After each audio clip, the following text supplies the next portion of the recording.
Work-life balance is a lie, and it's time we call it what it is.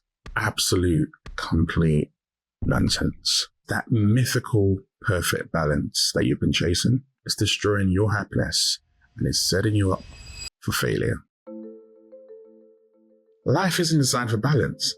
Life is chaotic, unpredictable, and wonderfully messy. So the balance concept fails in three critical ways. Number one, first, it assumes work and life are separate entities in competition with each other. Second, it promotes guilt.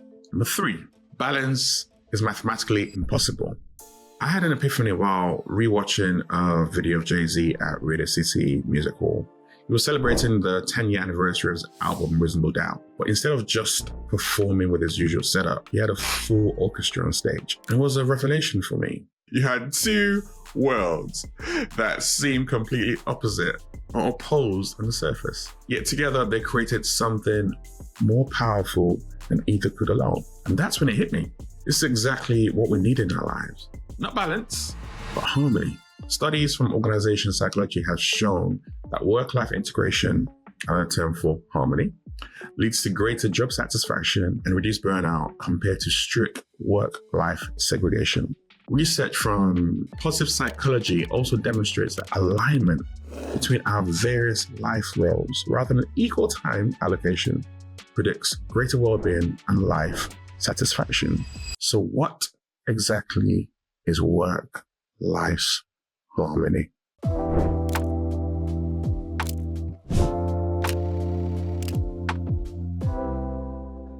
Work-life balance is a lie, and it's time we call it what it is. Absolute, complete nonsense. So I'm not here to help you balance your life. I'm here to tell you to stop trying, because that mythical perfect balance that you've been chasing is destroying your happiness and is setting you up for failure. Today, I'm going to show you a better way. Now, let me ask you something straight up. Have you ever felt like you're consistently falling at balance in your work and your life? Like no matter how hard you try, you can't win this impossible game. Maybe you stayed late at work to finish an important project, only to miss your child's football game. That guilt sets in. I'm a terrible parent. Or perhaps you've left work early to attend a family event, but your mind was elsewhere. You're thinking about that unfinished report, that unanswered email, that looming deadline. The anxiety creeps in. I'm failing at my job, you say to yourself. If this sounds familiar, I want you to know something important. You are not the problem. The entire concept of work-life balance is the problem. Let me give you a story to kind of break this down a bit further. I want to tell you about someone called Marcus. Get his real name. So Marcus was obsessed with balance. He believed in the perfect formula. 8 hours of work, 8 hours of personal time, 8 hours of sleep. Every day, no exceptions, a perfectly balanced life. He set very rigorous boundaries. He would never answer work emails after 5 p.m. He would dedicate exactly 60 minutes to exercise each day, 30 minutes for meditation, 2 hours for family dinners and quality time. Everything was measured, proportioned, balanced. Perfect, right? But life doesn't know formulas, does it? Anyone as a parent will tell you life doesn't know formulas, because you'll be trying to leave your house and your kids will pick that moment to throw up and the whole cycle starts again. See, one day Marcus's daughter fell ill and needed to be taken to the hospital. His carefully constructed schedule collapsed. Work emails piled up, projects fell behind, his exercise routine completely vanished. When his daughter recovered, Marcus tried desperately to rebalance his life. He worked overtime to catch up, which, as you can imagine, cut into his sleep routine. He doubled his exercise to make up for lost days, but all that created was even more stress than before. Then his mother needed help moving into an assisted living facility. He had a major project at work all at the same time that required extra attention. Then his wife started a new business adventure and she needed his support as well. So Marcus was trapped in an endless cycle of imbalance and rebalancing, constantly feeling like he was failing. Does that sound familiar? Because here's the truth. Life isn't designed for balance. Life is chaotic, unpredictable, and wonderfully messy. And the sooner we accept that, the sooner we find a better way to thrive. So where did this whole notion of work-life balance actually come from? If life is chaotic, if life is unpredictable and wonderfully messy, why is that so many people talk about work-life balance, work-life balance? You have books, articles dedicated to this concept. Well, the term emerged back in the 1970s and it gained popularity in the 80s, especially as women increasingly entered the workforce. But as they entered the workforce, they were still shouldering the responsibility of most households. It was born, I guess you can say, from a legitimate concern. Work was consuming too much of people's lives. But here's the problem. That very word balance implies equal distribution. It suggests that work and life should receive equal time, equal energy, equal focus. It creates this image of a perfectly balanced scale where 50% goes to work and 50% goes to everything else. It's not just semantics. This framework fundamentally shapes how we think about our lives and our choices. The balance concept is deeply ingrained in our culture. How's your work-life balance has become a standard question that you hear. You have HR departments touting work-life balance initiatives. You have career coaches who promise to help you find balance. But I am not suggesting this is misguided. I'm telling you flat out, this entire framework is dead wrong and is setting you up for misery. So the balance concept fails in three critical ways. Number one, first it assumes work and life are separate entities in competition with each other. It's as if your career exists in some parallel universe from your actual life. This versus mentality creates unnecessary conflict. It suggests that time spent working is time stolen from real life and vice versa. Second, it promotes guilt. When you're working, you feel guilty for not being present with your family. When you're with your family, your work is piling up. You're constantly feeling like you're neglecting something.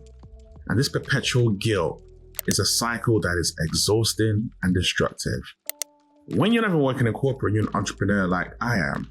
Your mind is consistently going, there are so many things you need to do. And the responsibility is not on a massive company, it's on you. If you don't work, you don't get paid. If you don't get paid, your family doesn't eat.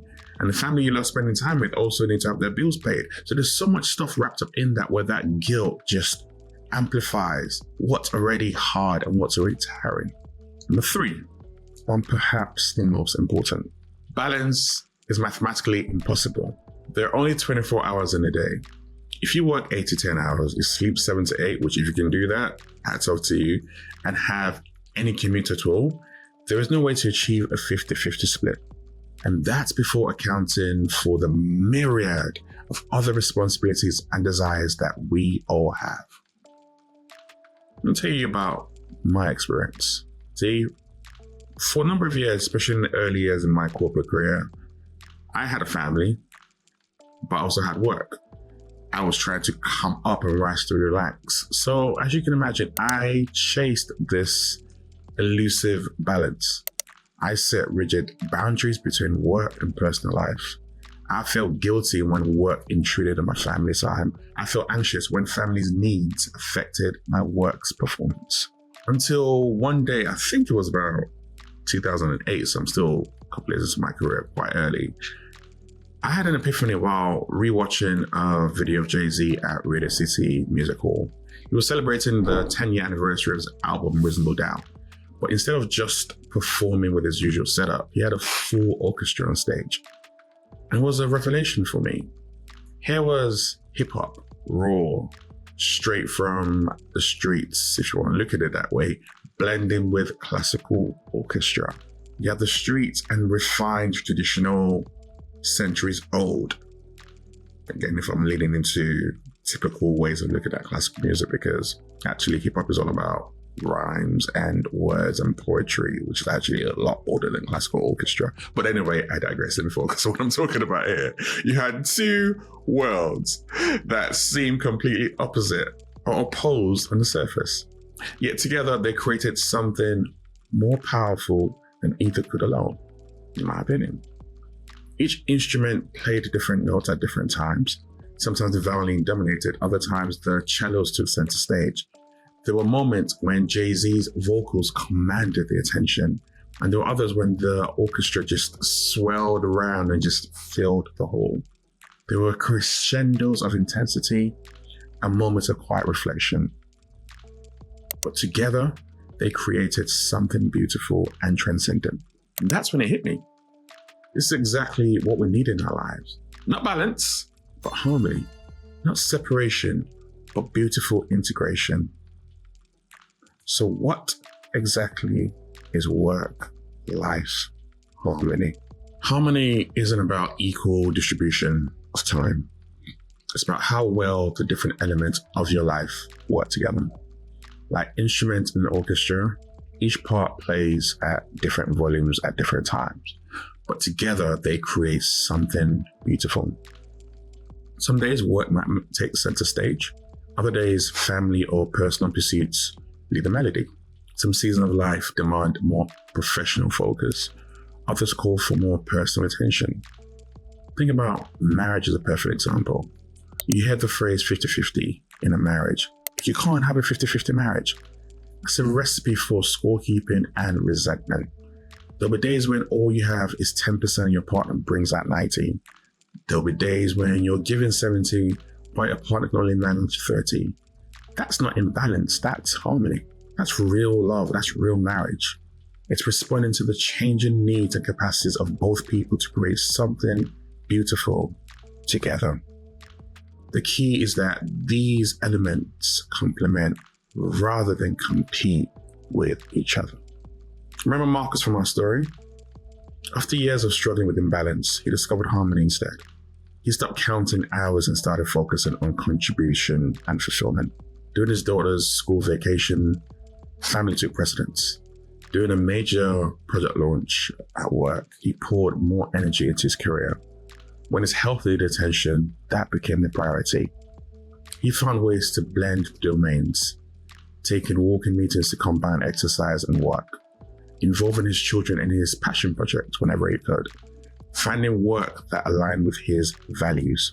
Marcus wasn't balanced anymore. He was harmonious and he was fully thriving. Let me share another example of another client that I worked with that I was coaching. Let's call him David. On paper, he had everything.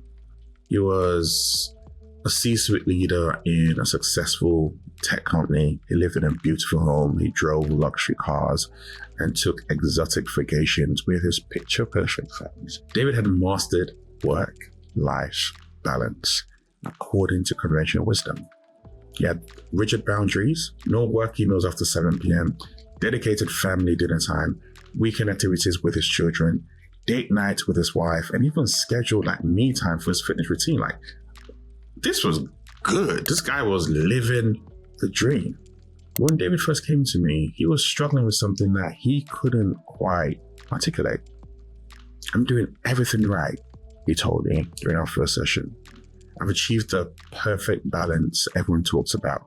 So why do I feel so resentful? As we dug deeper, the truth emerged. David resented his family when urgent work matters arose during his family time. He resented his team when family needs interrupted his workflow. He even resented himself when his energy didn't perfectly align with his schedule. The resentment was spilling over into his relationships. His wife, women always do, senses irritation when family matters required flexibility. His children felt his impatience when they needed attention during his designated work hours. His team detected his frustration when he had to reschedule meetings for personal matters. Despite all his careful planning and boundary setting, David was failing at the very thing he was trying to achieve, being fully present and engaged in all areas of his life. Our breakthrough came when I asked him a simple question: what if balance isn't the goal? We began reimagining his approach. Instead of rigid separating work and life, we explored how these domains could harmonize with each other. First, we identified his core values and priorities, what truly mattered to him across all domains of life. And then we worked on integrating these domains rather than separating them. David began bringing his authentic self to work, sharing more about his family and personal interests with his team. He started involving his children in aspects of his work that excited him, sharing his passion rather than hiding it. He found ways to combine activities like taking walking meetings while getting exercise, very much like Marcus, or discussing business ideas with his wife during their date nights when inspiration struck. Now you might think, date night, why you bring work into that? He was sharing his world with his wife, and she actually wanted that. It's something that she'd expressed, that you separate and I want to know what's going on in your world. So he shared that, not every single time, not every single date, but he did that and she was delighted. And in fact, her not being in his world and her perspective kind of really helped him. And that's why I say why inspiration struck at those times, because she had an amazing perspective. Most importantly, he abandoned rigid time allocations in favor of quality engagement. Some days work needed more attention, other days family took priority. The key was being fully present wherever he was, without the guilt and resentment of feeling he should be somewhere else. The transformation was remarkable. 6 months into our work together, David reported that his marriage had never been stronger. His wife told him she finally felt seen rather than just scheduled. His children were more open with him because they sensed his genuine presence. He was locked in. And surprisingly, his leadership effectiveness soared. It wasn't surprising to me, but it was to him. His team noted that he seemed more authentic, more flexible, and more empathetic. He began modeling work-life harmony for his employees, creating a culture where people brought their whole work selves to work, which again, you guys know that is a phrase that I absolutely hate, but that was the reality, and that's something that he shared, that his team had told him. Employee satisfaction scores rose and turnover dropped. David's story perfectly illustrates the shift from balance to harmony and the profound difference it can make, not just in how we feel, but the actual quality of our relationships, our work, and our impact on others. David's transformation isn't unique though. There's solid research backing the harmony approach, which is why I talk about it, which is why I have a keynote about it. It is why this is such an important subject to me that I work through with my clients. Studies from organizational psychology have shown that work-life integration, another term for harmony, leads to greater job satisfaction and reduced burnout compared to strict work-life segregation. Research from positive psychology also demonstrates that alignment between our various life roles, rather than equal time allocation, predicts greater well-being and life satisfaction. Even neuroscience, and you guys know I love my neuroscience. Neuroscience talks about it as well. Our brains aren't designed for the constant context switching that rigid balance demands. I talked about that in the past. I want to talk about it more and more and more until you get it. We function better when we allow natural rhythms and priorities to guide our focus. Perhaps the most compelling is the research on regret. Studies of people in the final years of life rarely find anyone wishing they had maintained better balance. The top 5 regrets of the dying, based on the work of Brennan Ware. Number 1, I wish I had the courage to live a life true to myself, not the life others expected of me. Number 2, I wish I hadn't worked so hard. Number 3, I wish I had the courage to express my feelings. Number 4, I wish I had stayed in touch with my friends. And number 5, I wish I had let myself be happier. They wish they had lived with greater purpose, deeper connection, and more authentic alignment with their values. All hallmarks of harmony. There was nothing whatsoever about balance in there. So, how do you achieve work-life harmony? Taken from my client's example, taken from Marcus' example, unlike balance, there's a practical framework that you can use. Number one, embrace the seasons. Life naturally flows through different phases, and those phases will demand varying levels of attention across different domains. There'll be intense work periods, like launching a new product or closing a major deal. There'll be intense family seasons, like when your child is born or your parents might be falling ill. The key is honest communication, especially with your loved ones. So when I'm entering a demanding work season, I have a conversation with my family, and I'm just like, you know what, next couple of weeks, going to be super intense. I'm going to be traveling a lot more, and I might not necessarily be present. It's not asking for permission. It's just creating a shared understanding. It's letting my kids know that here's where I'm at, here's what that's navigating, here's what's behind, here's what's on my plate. It's like having a conversation with my wife, and so she knows and understands that I'm going to be locked into my office and stay a little bit longer than normal, but here's what I'm dealing with.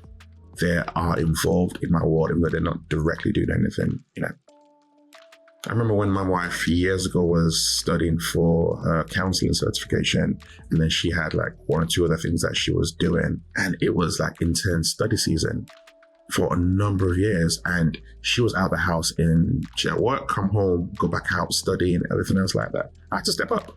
That was in a season where I had to be traveling, but we didn't call it imbalance. It was her season. That's what harmony is all about. Harmony comes from flowing with these natural rhythms rather than fighting them.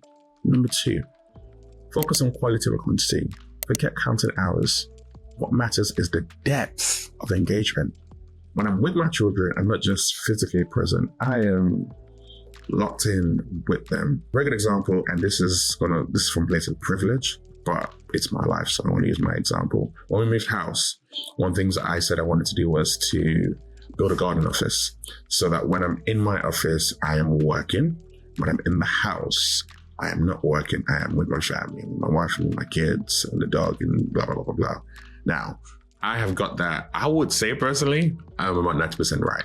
When I'm in the office, I'm in the office, I'm locked in. When I'm in the house, I hardly work. Some days I might pick up one or two things, but when it's like, all right, this is game time or whatever it is, my laptop's never around anyway. So 90-10 is good. That's not balance. That's not 50-50. But my intentionality was, when I'm in the office, I'm here. Family know, they understand, and they give me that space. And when I'm in the house, they have my full attention. And they have the right to be like, Daddy, focus.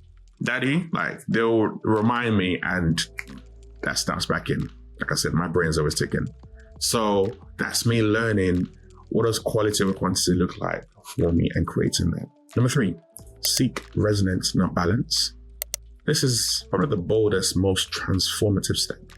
Instead of asking, am I giving equal time to all the areas? Ask, does this choice create resonance or dissonance across my life's domain? I had an opportunity years ago to take on a role in Dubai. This was before Dubai was popping the way it is right now. And it was a high-paying job. Like, it was the perfect thing for our family. It just required a lot of travel. And on paper, I could have balanced the hours, work hard while traveling, and then be fully present at home on my days off. But when I asked about resonance, the answer was clear. Constant travel would create dissonance with my desire to be a lot more present as a father and as a husband.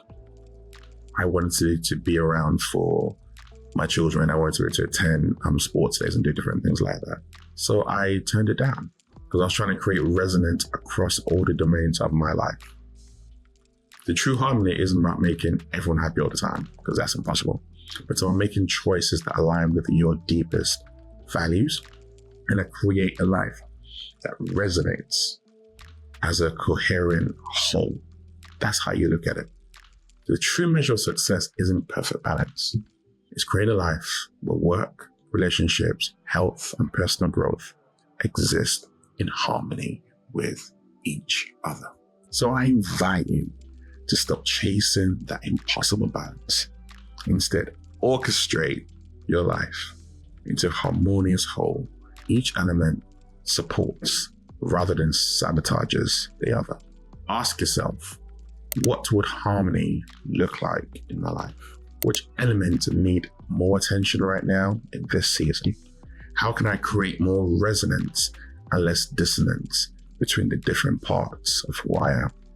The answer won't be perfect, and they'll change over time, but that's not failure. That's the beautiful dynamic nature of harmony. Share in the comments below. Send me messages. I want to know, what does work-life harmony look like for you? And if this perspective shifted your thinking, like this video, respond back to my newsletter, drop the comments. If you're watching this on LinkedIn, on Instagram, even on all the different podcast platforms, I want to hear from you. And P.S., if this is a talk that you think would resonate in your organization or conference, let me know. This is a talk I give, and I need to give more of it in corporate organizations. So honestly, drop me an email, let me know. I would love to come and share more on this topic. Remember, balance is a beautiful lie, but harmony is an achievable truth.